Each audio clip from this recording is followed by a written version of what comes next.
Stéphanie, élève ingénieure de l'École polytechnique de Montréal et stagiaire au groupement Somagec Géocéan Intermar. Je vous invite à suivre avec moi l'exécution d'un projet d'envergure, celui d'un émissaire en mer, ce qui vous approchera des techniques les plus innovantes du moment d'une équipe méritante et qui n'épargne aucun effort pour faire valoir ses compétences. Agadir, une ville touristique située au sud-ouest du Maroc, est connue pour ses belles plages, ses ports de pêche et de plaisance, ainsi que pour sa grande zone industrielle Anza. Suite à l'accroissement de la population, la ville doit faire face à l'augmentation du volume des déchets. Pour répondre à cette situation dans un cadre de développement durable, les travaux de réalisation de l'émissaire en mer sont en cours. À partir de la station d'épuration, les eaux usées ayant subi un traitement seront transportées dans une canalisation d'environ 2,5 km et d'un diamètre de 710 mm pour un rejet en mer. Agadir est une zone sismique. Plusieurs déformations affectent alors la croûte terrestre, telles que les plis anticlinaux, qui forment des ondulations de différentes couches, ceci complique les travaux de forage. Le long du tracé de l'émissaire, une série de sondages carottés a été réalisée jusqu'à une profondeur de 30 mètres. Les coupes lithologiques montrent que le terrain se compose d'une alternance de marne, calcaire et grès dur.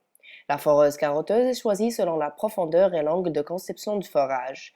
Celle-ci fonctionne avec un dispositif d'alimentation hydraulique. Les tubes appelés carottiers sont pénétrés dans le sous-sol avec une force de poussée prédéterminée pour prélever des échantillons intacts. Avant le démarrage des travaux, on réalise un levé bathymétrique de la zone, qui permettra entre autres de quantifier la quantité de matière à draguer et déterminer la nature des reliefs du terrain. L'installation du sondeur multifaisceau ainsi que du GPS sur la vedette permet ainsi l'acquisition des données en temps réel avec le logiciel HydroPro. Après le traitement des données, on constate que le relief est sous forme d'une pente progressive sans cassure ni arêtes rocheuses.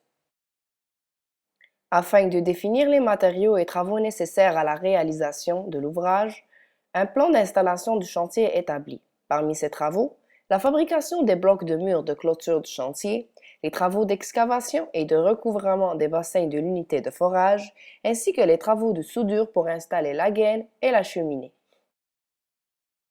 Parmi les défis du projet, c'est la réalisation d'un forage horizontal dirigé. Le trou pilote a traversé la falaise rocheuse avec 102 tiges, l'équivalent d'une longueur de 977 mètres et d'une profondeur au point de sortie de 27 mètres. Le forage du trou pilote consiste à faire pénétrer dans le sol un train de tiges sous l'action combinée de la poussée et de la rotation du tricône.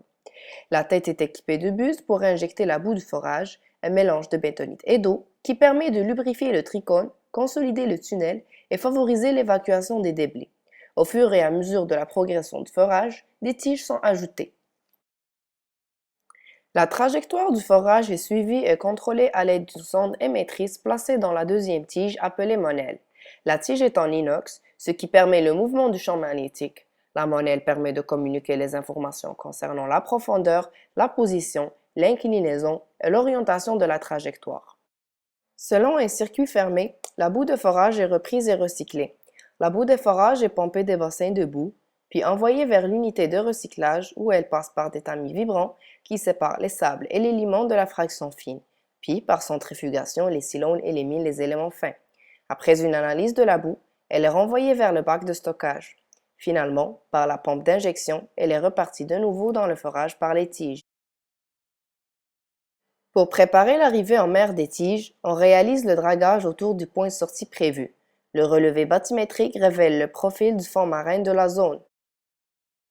Une fois les travaux de forage du trou pilote terminés, le jack-up est repositionné afin de s'aligner avec le point de sortie du moteur à bout. Après avoir réglé les amarrages, les plongeurs assurent la connexion du moteur à bout et du trépont. L'assemblage a été tiré sur le jack-up en passant par le Stinger et ses rouleaux à l'aide d'une grue. Finalement, on déconnecte le moteur à bout et la monelle du train de tige pour pouvoir commencer l'alésage. L'aléseur est tiré depuis le jack-up avec un effort de 30 tonnes. La rotation de l'outil est assurée par la foreuse à terre et des tiges sont continuellement ajoutées pour ne pas interrompre le train des tiges. Pour la première passe d'alésage, on connecte l'aléseur de 20 pouces au niveau du point d'entrée du forage. Afin de minimiser les pertes de boue à la sortie du forage, l'aléseur ne débouchera en mer qu'à la connexion du dernier aléseur. On injecte alors le damer, un matériau de remplissage de cavité, avant les passes d'alésage de 28, 36 et 42 pouces, puis du barrel Reamer pour le nettoyage du trou. Les morceaux du tuyau à souder sont amenés sur la machine et fixés l'un en face de l'autre. Après avoir aiguisé et nettoyé les extrémités, le thermostat est chauffé à 200 degrés et installé en contact avec les deux morceaux pendant 10 minutes. On enlève la plaque chauffante pour connecter les extrémités et appliquer une pression pendant 1 heure. Pour permettre son immersion, le tuyau doit être lesté avec du béton. Après la réalisation du ferraillage conformément au plan d'étude, ce dernier est placé dans le coffrage en acier avec des cales à béton pour respecter un enrobage de 5 cm. Le décoffrage du béton est effectué alors au bout de 72 heures. Les bandes en EPDM sont installées afin d'assurer la protection de la conduite contre les frottements sur le béton et pour une distribution uniforme des tensions le long du périmètre du tuyau. Les demi-coquilles sont boulonnées sur la conduite en flottaison avec un effort de serrage prédéterminé. Après le transport du tronçon vers la zone de coulage, on met en place un système d'amarrage pour contrôler le positionnement de la conduite. Après l'immersion de l'extrémité du tronçon qui est amarré au corps mort, on ouvre les vannes d'entrée d'eau. Un compresseur est connecté de l'autre extrémité pour contrôler la pression de l'air et donc contrôler la vitesse d'écoulement. L'immersion se fait donc par injection d'eau de mer dans la conduite, puis les plongeurs font une inspection et enlèvent les câbles de connexion au remorqueur. Et avec le relevé bathymétrique, on s'assure du positionnement de la conduite dans la souille. Des stabilisateurs seront posés sur la conduite après son coulage. Ces derniers seront fabriqués de la même façon que les lestes. Le trop-plein présente une difficulté particulière. La partie en mer finit à une zone trop profonde pour les engins terrestres et pas assez pour les moyens navals. Donc, on utilise une pelle terrestre transformée pour travailler en mer. Cette dernière est équipée d'un moteur thermique pour travailler en cas de panne hydraulique. Les tranchées seront ouvertes avec la pelle maritime au godet et en cas de soldure, la fraise est adaptée à la place du godet. En milieu marin, le béton doit faire face à de multiples agressions. Les stabilisateurs et les exposés aux actions de l'eau de mer doivent respecter les normes. La fabrication du béton dans la centrale est soumise à un contrôle.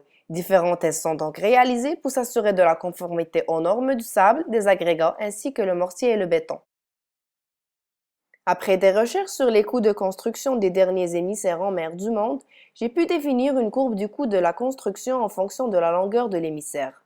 On peut voir que le coût augmente linéairement avec la longueur, mais ceci dépend évidemment d'autres paramètres, tels que le diamètre et tube du tuyau, ainsi que les méthodes utilisées. Forage horizontal dirigé, micro-tunnelier ou avec tranchée, dragage mécanique ou bien hydraulique. Tout ceci sont des décisions que l'ingénieur prend lors de l'estimatif du coût, et ce pour un travail dans un cadre de développement durable pour une meilleure optimisation du coût et de qualité du travail.